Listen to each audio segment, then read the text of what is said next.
We are perhaps at the crossroads of the most serious crisis in modern history.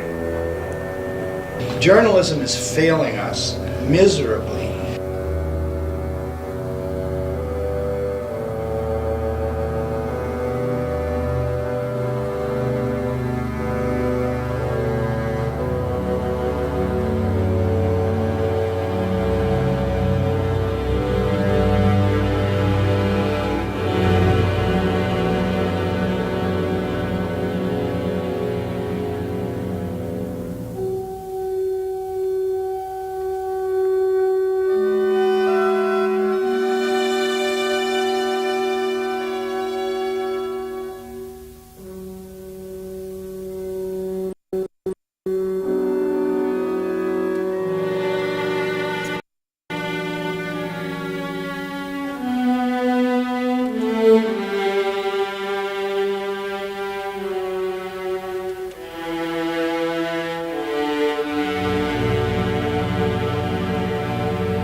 I'd like to join us all in welcoming two speakers. Michel Chossudovsky is an internationally acclaimed scholar. He's teaching at University of Ottawa.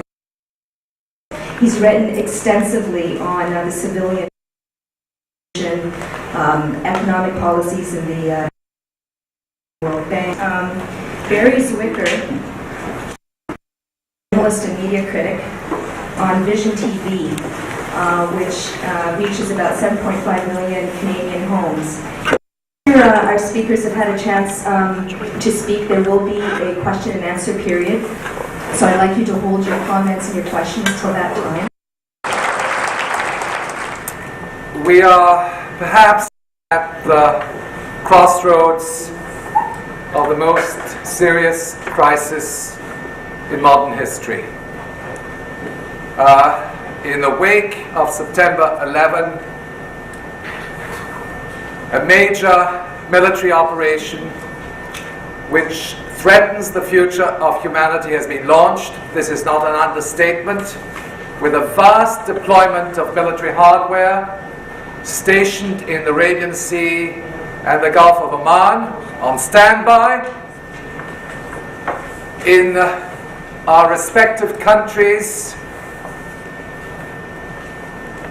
the September 11 events have provided the legitimacy to derogate fundamental rights, constitutional rights, civil liberties.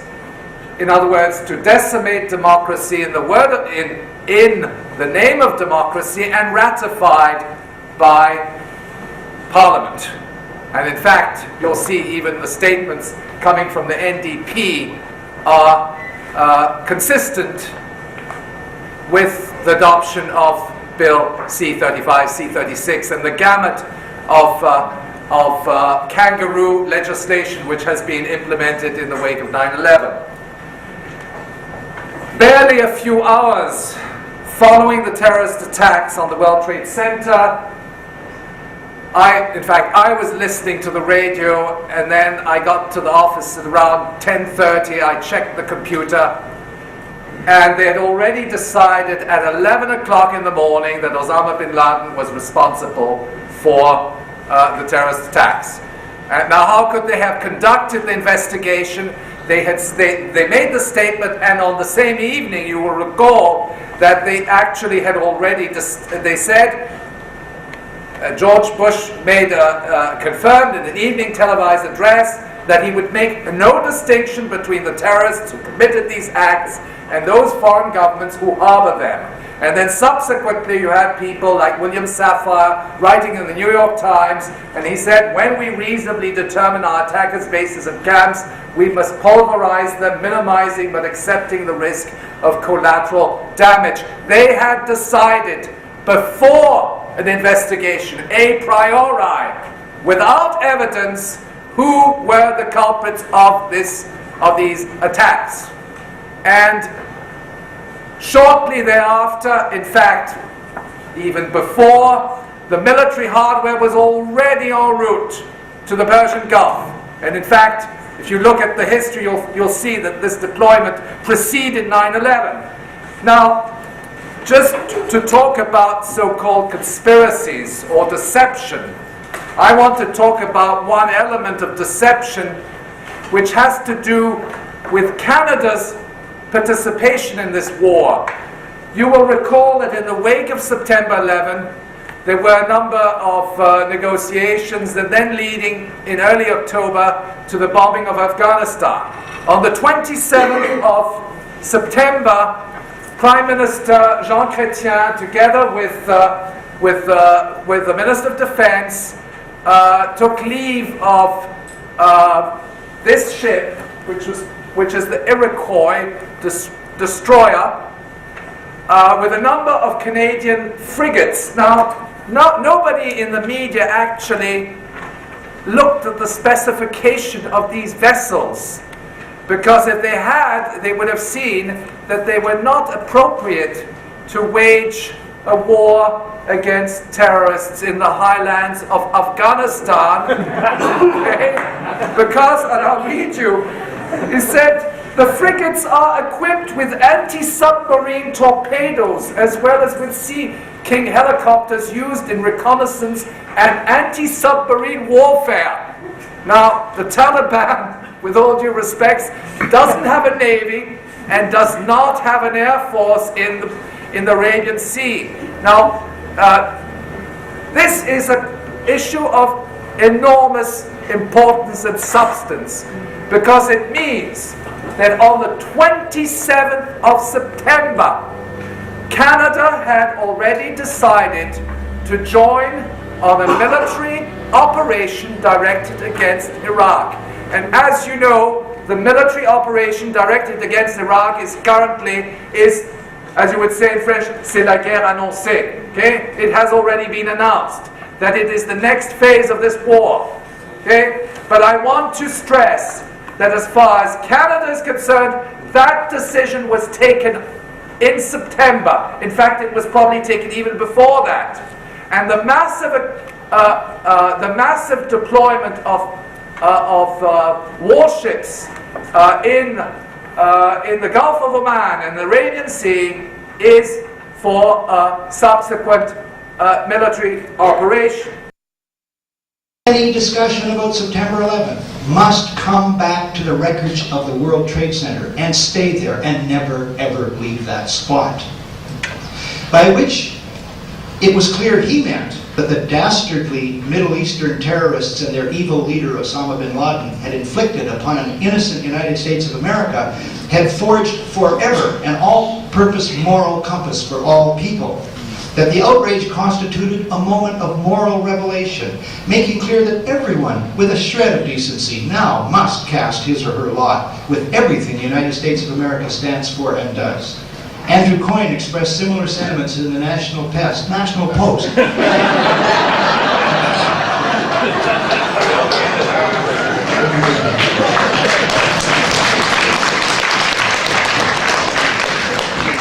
In a column headed, "We're all Americans now." Now, left out of these sublimely self-confident assertions of an infinitely applicable framework for discussion of U.S. foreign policy, military policy, economic policy, and motives, and indeed of all global affairs, left out was the tiniest comprehension that there could be any explanation or even questions about perpetrators of this event outside of the official narrative. And the degree of trust of officialdom implied in the not only non-questioning, but actually anti-questioning attitude of most of the mainstream media, and we continue to see it to this day, incredibly. It's the most breathtaking departure from the traditions of journalism that I've seen in my lifetime. I would like to turn to the first video, which Justin will spin. And as I say, this was aired on January the 14th, was the week before the first of the 6 segments which came to be called Great Deception. In addition to editing the number of pictures, digital technology also allows photographers to manipulate the images So that nowadays you can't always believe what you see. But then, that's nothing new for governments that have long been known to fabricate events for their own ends. And that's the subject of my commentary this week. When you're watching a news report, have you ever had the feeling that something's fishy, that the event is not as it appears and not as reported? A little historical perspective. Here are two important events, each reported and accepted as authentic fact at the time. Each was, in reality, an elaborate deception planned at the highest levels and executed to sway public opinion. August 2nd, 1964.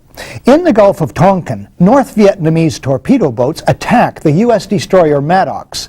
The Associated Press story, for some reason, is datelined Pearl Harbor. 3 PT boats, identified by Secretary of State Dean Rusk as North Vietnamese, attacked. Later, a second U.S. destroyer is attacked. Although no U.S. sailor suffers a scratch, the American public is outraged. President Lyndon Johnson goes on television to ask the country to support war action. 2 days later, the Tonkin Gulf Resolution is approved by the U.S. House of Representatives unanimously, then by the Senate 88-2.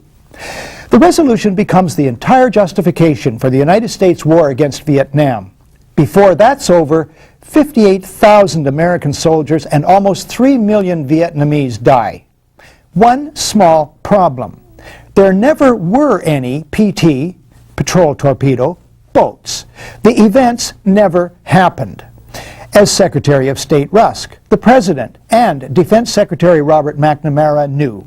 They knew because they planned the deception. One source for this is former Admiral James Stockdale in his book In Love and War. On the night in question, Stockdale was at the controls of a Sabre jet flying cover for the 2 destroyers. He saw nothing. Another source is Ben Bradlee, much respected former managing editor of the Washington Post. Bradlee, in a public lecture in England in April 1987, states, "The so-called facts behind this critically important resolution were quite simply lies." August 2nd, 1990. Iraq attacks Kuwait, claiming the Kuwaitis are slant drilling into Iraq's oil fields. U.S. President George Bush pushes for a land war against Iraq, but polls show the U.S. public is split 50-50 on that idea. Then comes this eyewitness testimony before a congressional committee from a 15-year-old Kuwaiti girl who cannot be identified for fear of reprisals. While I was there, I saw the Iraqi soldiers come into the hospital with guns. They took the babies out of the incubators,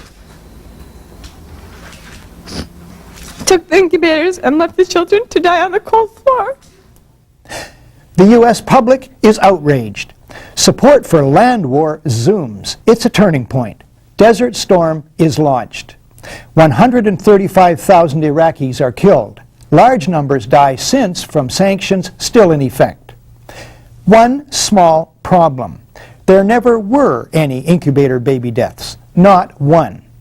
The CBC's The Fifth Estate reveals the girl was the Kuwaiti ambassador's daughter, given her lines and coached in acting by the giant PR firm Hill & Knowlton.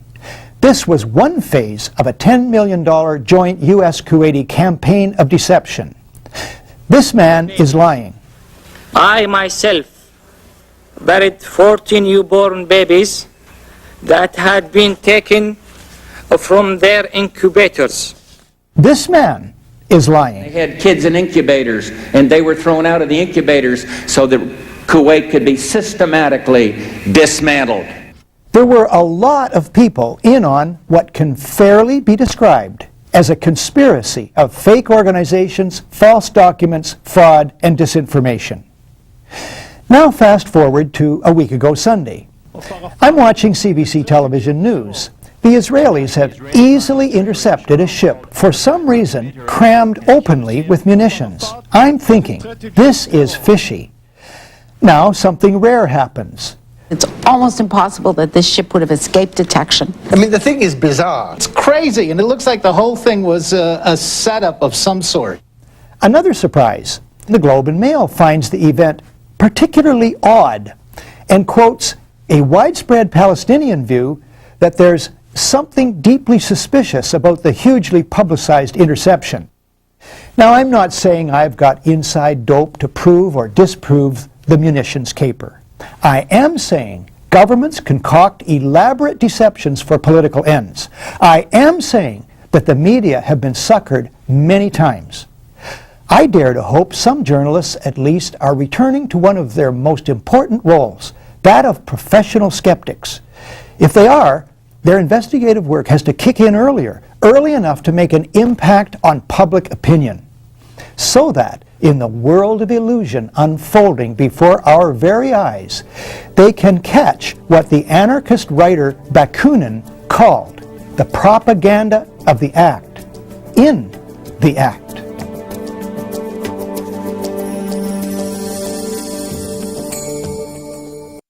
Of the release of the Iranian hostages was a little funny, and the way that the Iran-Contra thing didn't get fully explored, and Mr. Reagan began to lose his memory, as we know, obviously may loop back to that, but no one seems to remember these things.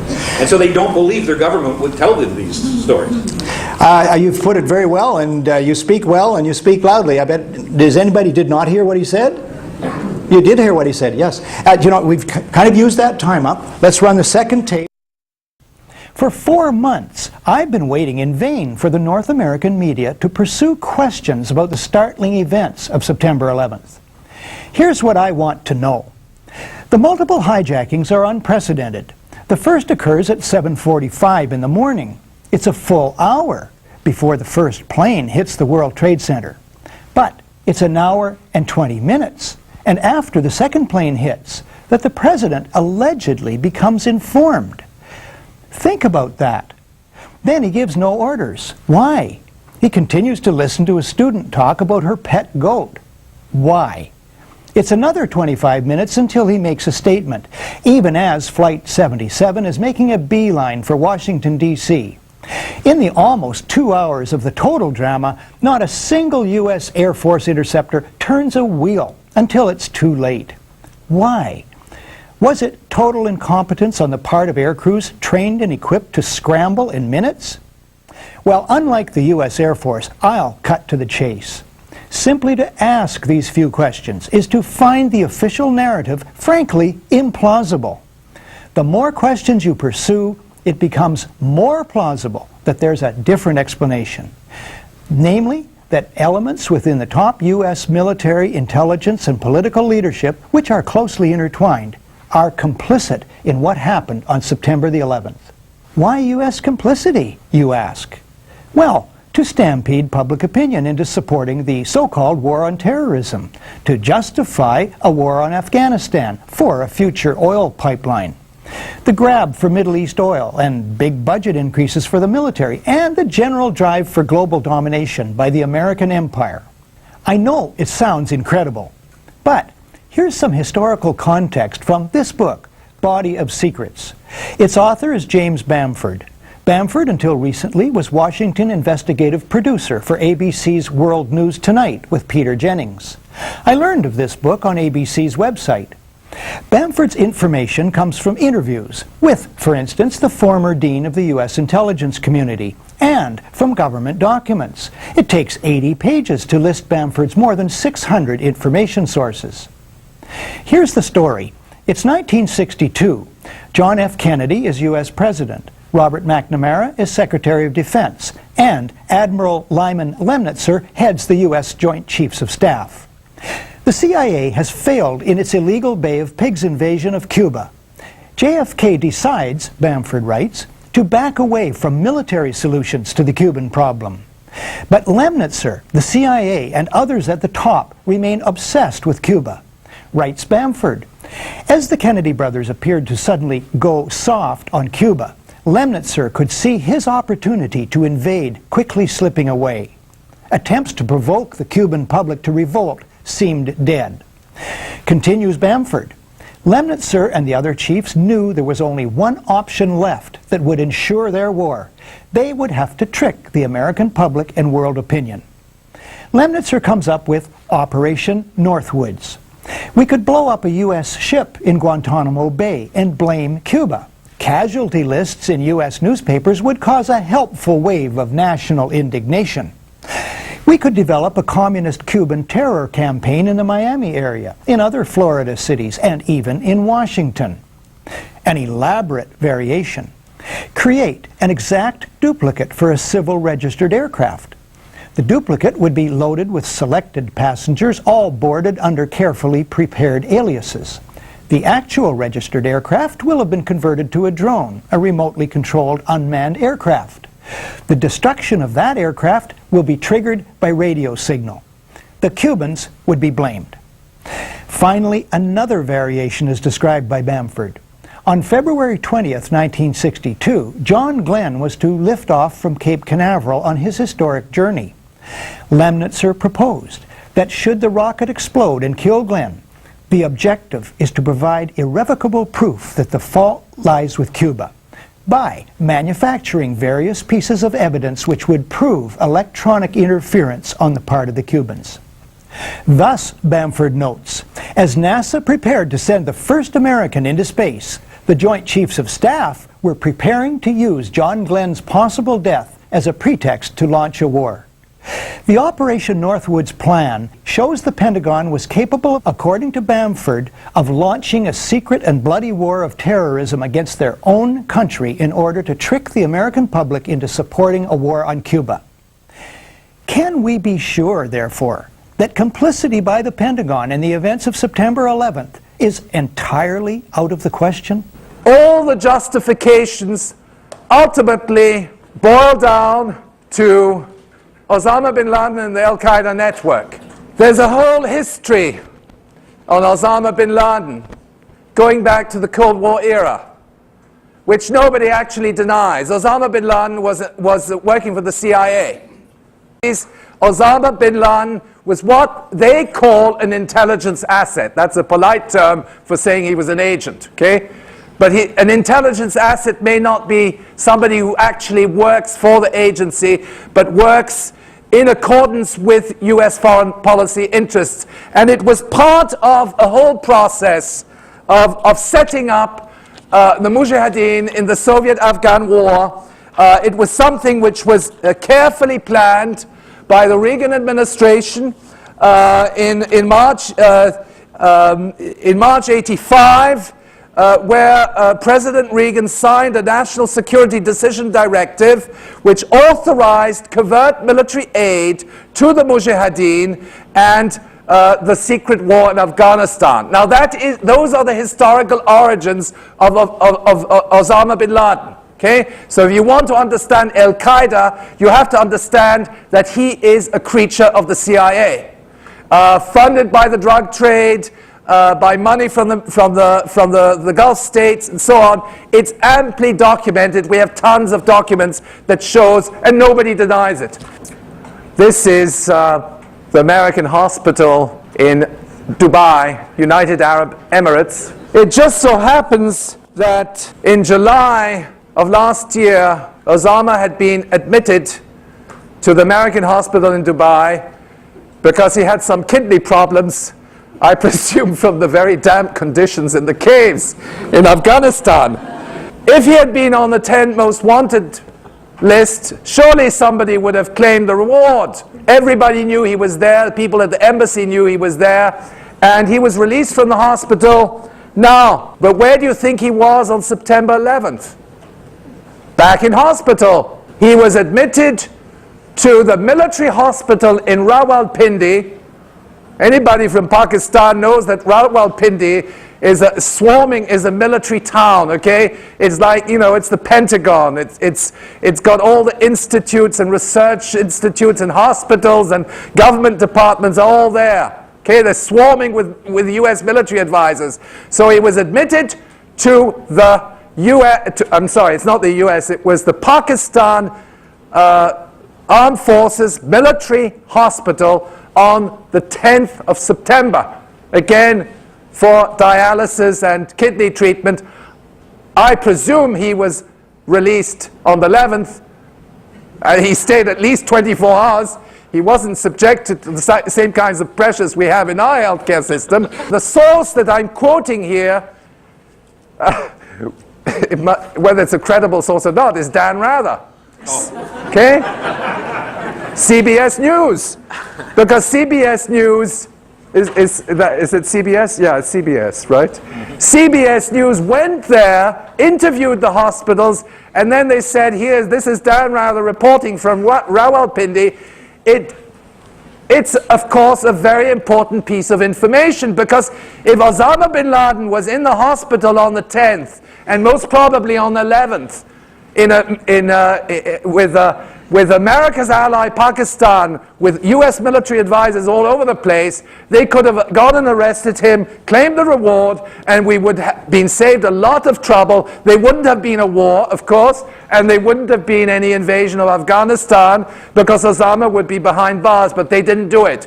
And the fact of the matter is, Osama is protected at the highest echelons of the military intelligence apparatus. General Mahmoud Ahmad, who headed the delegation for discussions at the State Department, is also the same individual who transferred $100,000 to Mohammed Atta, presumed ringleader of 9/11.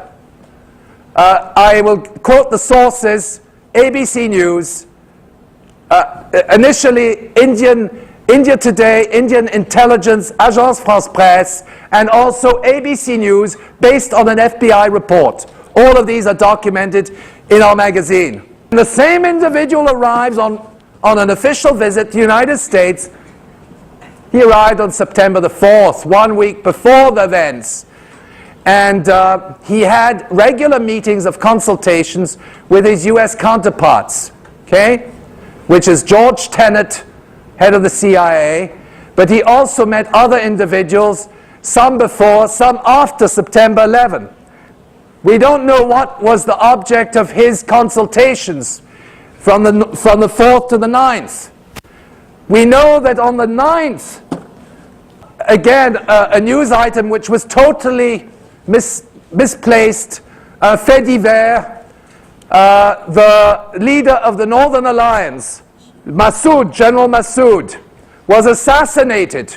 The Northern Alliance published an official release, which was transmitted to Washington. It's readily available. We've documented in Global Outlook. You can see the text of this release. What the release says is that it accuses the ISI of the kamikaze assassination of General Massoud. The individual who is now in the State Department shaking hands with Richard Armitage and Colin Powell is the man who ordered the assassination of General Massoud, according to the Northern Alliance official statement, and according to a number of reports, including an intelligence report from India, Agence France Presse, ABC News, transferred money to the terrorists. And then the statement on the 13th, the statement of the 13th of the Bush administration was the following. We have sought, he headed the delegation, we have sought the collaboration of our friend and ally Pakistan to go after the terrorists. The ISI has links with the Taliban and with Osama bin Laden, and then on the other hand, he gets red carpet treatment at the CIA and the State Department. The institutional support of these terrorist organizations, going back to the Cold War era, is the ISI. But the ISI, in the wake of September 11, becomes the ally and the instrument in waging the war on terrorism. There's absolutely no doubt on these relationships. Okay? That is sufficient to say that 9/11 was a conspiracy. Whether they actually did it or not is not the issue. It's what they're doing with the event itself. That if indeed the ISI is behind the 9/11 attacks, and if the US government is collaborating with the ISI, or if the ISI is in fact part of its intelligence apparatus, it follows, therefore, that there is complicity. There's either cover-up or complicity of the Bush administration. That is absolutely unequivocal. Mahmoud Ahmad, and one day he's with Richard Armitage and George Tenet, the next day he's with Osama bin Laden and with Mohammed Atta. What does that indicate? There must be some understanding that you cannot, on the one hand, say that you're waging a war on terrorism and at the same time support international terrorism at the institutional level in Bosnia, in Kosovo, in Macedonia, in Chechnya, in India, where all these insurgencies are in fact linked up to the ISI. Irrespective of whether there was foreknowledge or not, the complicity and cover-up is there. The links with Pakistan's military intelligence. The Taliban was actually supported by the United States, financed by the United States, installed by the United States, and they then served their purpose and they were dislodged. And the present Prime Minister of the interim government, Hamid Karzai, no wonder General Massoud was killed. He was there to be replaced by a former employee of Unocal Corporation, okay? The oil company, which is the main stake in the Trans-Afghan pipeline route.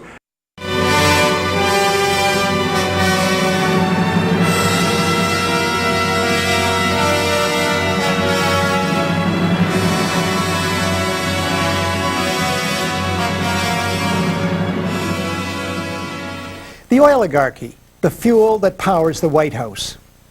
Even among those who believe that the war on Afghanistan was part of the so-called war on terrorism, there's a fairly wide recognition that the outcome, the occupation of Afghanistan, might have something to do with the ambitions of U.S. oil corporations. Which brings us to the connection between September 11th and the oligarchy. Let me start with a crash course in globe oil reality, a framework little mentioned by the mainstream media. First, the size and power of big oil. Together, oil and coal constitute the biggest single industry in history, writes Ross Gelbspan in his book, The Heat is On. Big oil alone does well over $1 trillion a year in business. Second, we're at the end of the petroleum era. Total world oil extraction is peaking. These charts from Scientific American and other equally reliable sources tell the story. And the supply does not drop off gently. If you think this industry is rich and powerful now, wait till the supply is clearly on the wane. At the website www.dioff.com, you can learn that in 1995, Petro Consultants published a report for oil industry insiders at $32,000 a pop, titled World Oil Supply 1930 to 2050, which concludes that world oil extraction could peak as soon as the year 2000 and decline to half that level by 2025. Large and permanent increases in oil prices were predicted after the year 2000. Black gold is going to go platinum. Well, wait. We'll just switch to other energy sources, right? Wind, solar, biomass, tidal? Wrong. All the alternatives in the world, writes former U.S. Army officer and political analyst Stan Goff, cannot begin to provide more than a tiny fraction of the energy base now provided by oil. This makes it more than a resource, and the drive to control what's left more than an economic competition. Most experts agree, writes Larry Chin in Online Journal, that the Caspian Basin and Central Asia are the keys to energy in the 21st century. Energy expert James Dorian in the Oil and Gas Journal. Those who control the oil routes out of Central Asia will impact all future direction and quantities of flow and the distribution of revenues from new extraction. In other words, a pipeline through, of all places, Afghanistan, needed to carry an estimated $5 trillion worth of Caspian oil and gas reserves to markets. A significant detail that surely is not lost on those in power in the United States. So just who are these people? Let's start with the occupant of the Oval Office himself. George W. Bush was CEO of Harken Energy. George Herbert Walker Bush, his dad and the former president, was an oil man.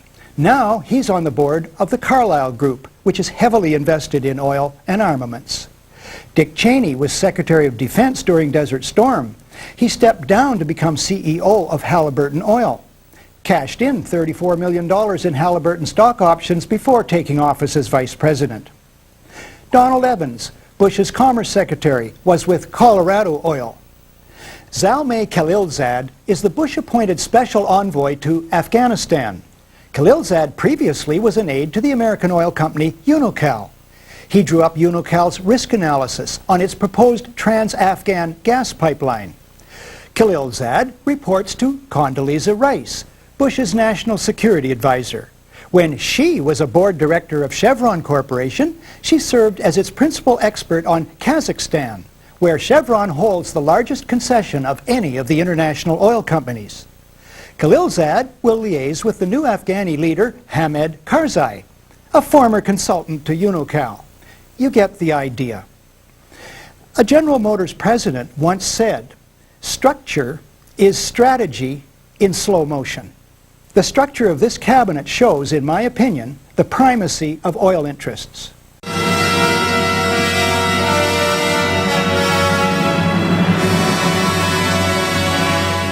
This war has been in the planning stages at least since 1998 in what was described by the US Senate as the Silk Road Strategy. The Silk Road Strategy is to establish a corridor extending from the Black Sea to Central Asia.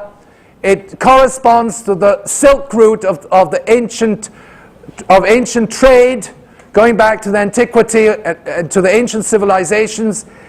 It consists in militarizing this whole area through alliances with several of the former Soviet republics, which now have military agreements with NATO. It's the so-called Guam, Georgia, Uzbekistan, Ukraine, Azerbaijan, and Moldova. That's one of the military agreements between NATO and these countries. There's a whole question of establishing military bases in these former Soviet republics, which have already been established. The military bases have been established in Uzbekistan, in Tajikistan, in Turkmenistan. Okay, the stationing of US troops right at the Chinese border. That we have to understand. A war against Iraq is inevitably going to trigger a war in the broader region. Okay, the entire Middle East is going to be affected. It's not going to be strictly in Iraq. How does this connect with the events of 9/11? Well, it's hard to just invade a country out of the blue, I believe. The perfect pretext is a so-called war on terrorism, founded firmly, so far, upon the official narrative of what happened on September 11th. The psychological trick at the heart of September 11th, by the way, is that people confuse their compassion for the victims with their certainty about who the perpetrators are. The public was presented with instant perpetrators. The trick will most likely continue working for all future planned invasions. Looks as if Iraq is next, so long as the public remains blindfolded by the media. 9/11 serves the ends of the oligarchy. That does not, in itself, prove a connection between big oil and what happened on September 11th. But the fact that it does serve those ends must be taken together with other evidence, just part of which is the illegal importation, training, and protection of terrorists on U.S. soil by the CIA, the much publicized failure of U.S. intelligence, the failure of the U.S. Air Force on the day, the inexplicable trades of United and American Airlines stocks in the days prior, the big economic difficulties the Bush administration was facing, and the looming Enron scandal. The purpose is not to go after Osama bin Laden. Osama bin Laden is an intelligence asset. The purpose is to use 9/11 as a pretext for waging war, which is the subject matter of the debate this evening. States supporting the Taliban. For what purpose? They must have fulfill some sort of role, right? Intelligence assets, as you described. And secondly, to what extent is General Pervez Musharraf controlling the ISI right now? We must understand that the Taliban are the product of US foreign policy going back to the Cold War era. Because when the Reagan administration supported the Mujahideen, the holy war against the Soviet Red Army in the 1980s, through covert CIA operations, using the Golden Crescent, the Golden Triangle drug trade to finance the insurgencies. They also created the madrasas. I mean, they allowed for the setting up of these madrasas and the influx of missionaries from the Gulf states into the region, into Pakistan, into Afghanistan, and the graduates from these madrasas were in fact the Taliban, which means student or graduate, okay? And consequently, the whole history of the Taliban wouldn't exist if it hadn't been, I'm not trying to say that the CIA invented Islamic fundamentalism, but what the CIA did was to politicize fundamentalism, which was a very minor doctrine within Islam. That the Taliban was an ideal government up until the point where they started to negotiate the oil pipeline. Now, there's a lot of background, and I'm still investigating this matter, but if you look at the book which came out in France, La Vérité Interdite, and other sources, the Taliban were in fact negotiating, the Taliban government, which was installed by the ISI, which was backed by the CIA and was backed by US military aid. And you can go into US congressional documents and you can see that in fact there's some congressmen are saying, why isn't the Northern Alliance getting any foreign aid from us? It all goes to the Taliban. I have all those documents. The Taliban was supported by US foreign aid systematically. And when they formed a government, then everybody said, oh yes, this government is not so bad after all, blah, blah, blah. You have all official statements up there. Now it just so happens that the Taliban started to negotiate with the oil companies. And there was another oil company involved, which was Bridas, an Argentinian company, which was later bought out by Amoco.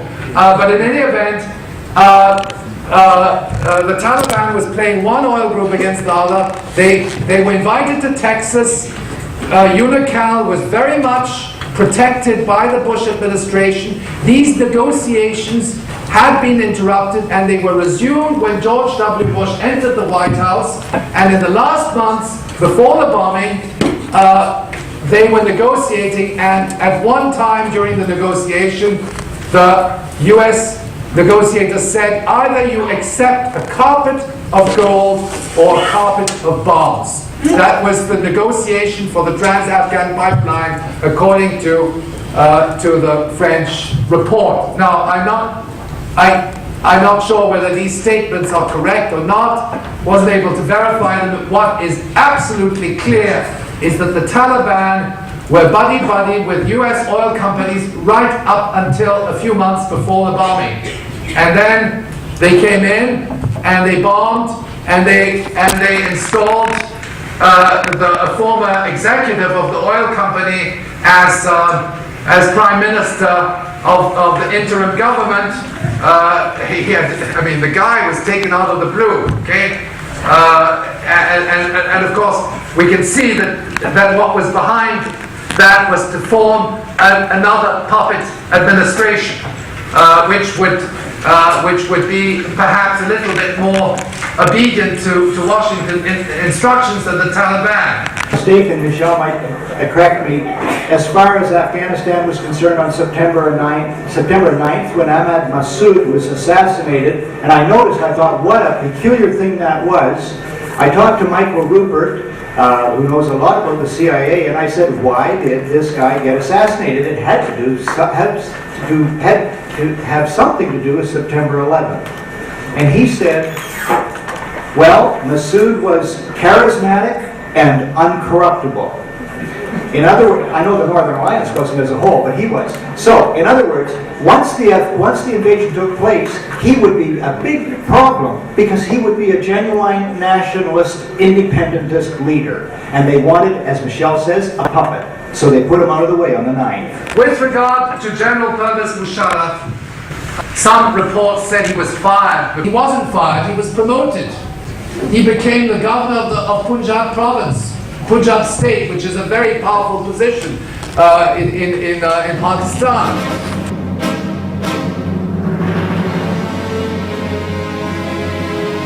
We put together such a mountain of documents which points to the fact that anybody connected to Osama bin Laden is the Bush administration. Okay? Now, I mean, if you look at personal ties, you'll see there are more personal ties between the Bush family and the bin Laden family than anybody else. Okay? I mean, and I don't have time to go into it, but there's the Carlyle group, the Osama bin Laden, the brother, Osama bin Laden's brother-in-law, how close could you be, okay? His wife's brother is a major business partner, and this hasn't been mentioned in the press, is the major business partner of Unocal Corporation, which is in charge of the pipeline deal across Afghanistan, okay? It's the Mahfouz clan of Saudi Arabia, which are linked up with the Saudi royal family and so on. So if anybody has links to the bin Ladens, it's the Bush family, it's Bush Sr., it's Bush Jr., and we have piles of documents, including from very reputable sources like the Wall Street Journal, that the bin Ladens and the Bushies are together on this.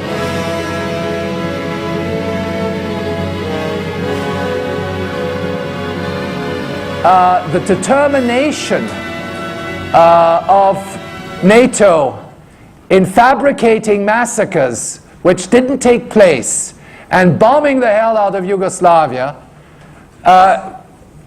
you can look at the double standards when visibly in Israel is killing civilians by the hundreds, by the thousands, destroying a whole population, its institutions, and then George W. Bush says, we have to defend Israel, we don't want Israel to be crushed. And not a word. And then they're trying to manipulate the investigation. In other words, if they were to apply the same standards as they applied to Yugoslavia, of course, everybody there are war criminals. Okay? I mean, let's be very clear that in terms of the Nuremberg Charter, waging war is the ultimate crime. It's called the crime against the peace. Okay? It is very specifically laid out. And you can look at the late William Rockler, who was prosecutor, who has written on this subject. That we have the text of the Nuremberg Charter is on our webpage.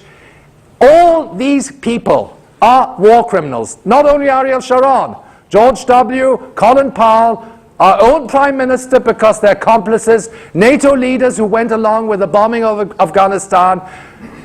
And that is, of course, a fundamental question when we start discussing how do we tackle this. Do we negotiate with the war criminals? Do we say, Prime Minister, please, would you, maybe Canada shouldn't be involved in this? Okay, we don't do that. We don't do that. There's a question of principle behind it. Okay? And unfortunately, the NDP doesn't understand that.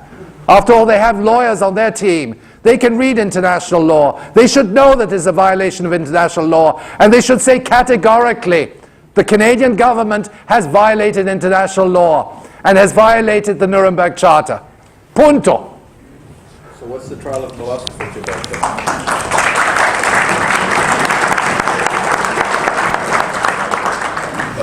Journalism is failing us miserably. The editors at the New York Times made the right judgment call, in my opinion, by playing this story at the top of their front page recently. Because government deception is a moral issue. But in a way, these headlines are laughable by including phrases such as readies efforts and proposes to send false news. Are readers supposed to believe the Pentagon might start lying?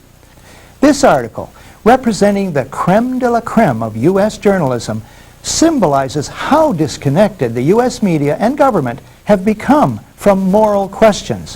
One might almost say from reality. To give credit where credit's due, the Times ran an editorial terming the Pentagon's proposed new Office of Strategic Influence Orwellian. Yet, the editorial fails as well to question the fundamental justness of the Pentagon, which brings me to my main point. The less people ask themselves questions about deceit, the more it clears the way for organizations such as the CIA to continue to receive seemingly unending billions of dollars. Taxpayer money used to train terrorists, as the CIA acknowledges it has, to destabilize governments, as former CIA agent John Stockwell writes in his book, In Search of Enemies, and to inject toxic gray, white, and black propaganda into the world's information systems, as William Bloom spells out in Killing Hope, all with barely a whisper of dissent. The lie, wrote theologian André Dumas, is biblically portrayed as the first and most poisonous source of injustice. Truth-telling, he wrote, is absolutely essential to the very life and health of the whole community, which is at the heart of the Great Deception about what really happened on September 11th. Today, the big lie of the so-called war on terrorism, itself firmly based on the linchpin of the implausible official version of what happened on September 11th, is an even more severe test of truth, in my opinion. Under the banner of the war on terrorism, George W. Bush, with the aid of the media, zealously promotes perpetual global war in service of resource looting and permanent popularity for himself. There's unprecedented militarism. The USA is spending more than half its budget on wars past, present, and future, according to the Center for Defense Information.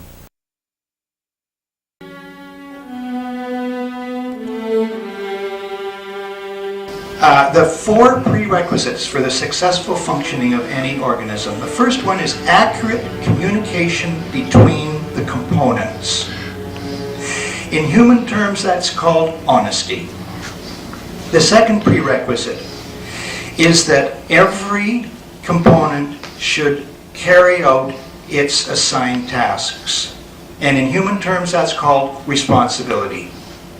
And the third prerequisite is that no component should try to take over the responsibilities of any other component. And in human terms, that's called humility. And the final prerequisite is that all components must be ready to do extra work in times of need. And in human terms, that is called love. And I found it a very useful template. And to turn sour for a moment, when I think of the CIA, all these decades, with its billions of dollars of budgets, destabilizing societies, issuing gray, white, and black propaganda, assassinating people, killing hope, in the title of William Blum's book, that's not accurate communication between components. That is like a serious cancer on the global brain. And my beef comes back so much and so heavily to those who should be digging out the stories of how we're being robbed and should dig into who is robbing us, how are they robbing us, when and where and why are they robbing us, and what can we do about being robbed.